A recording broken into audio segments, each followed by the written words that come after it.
the Geospatial and Drone Technology program, teachers and students use a locally customized Geographic Information System, or GIS, to learn about their local community.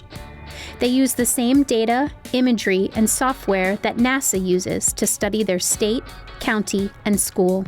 Students also learn the skills required to work on and/or build a geographic information system or remote sensing project. Through hands-on instruction, students learn skills ranging from introductory digital mapping to image analysis.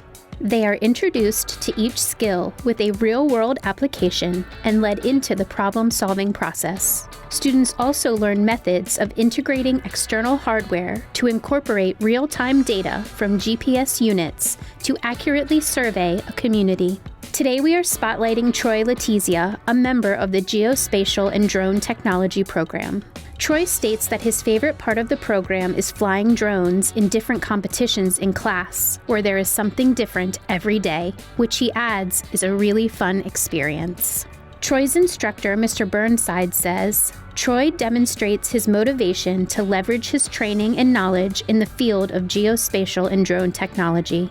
An example of this motivation is his interest and acceptance in what may be a first ever remotely located virtual internship for Carroll County Public Schools.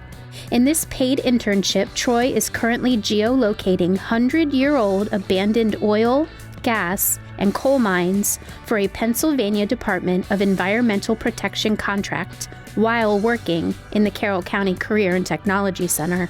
Troy is a senior from Manchester Valley High School. He is a member of their varsity football team where he played tight end.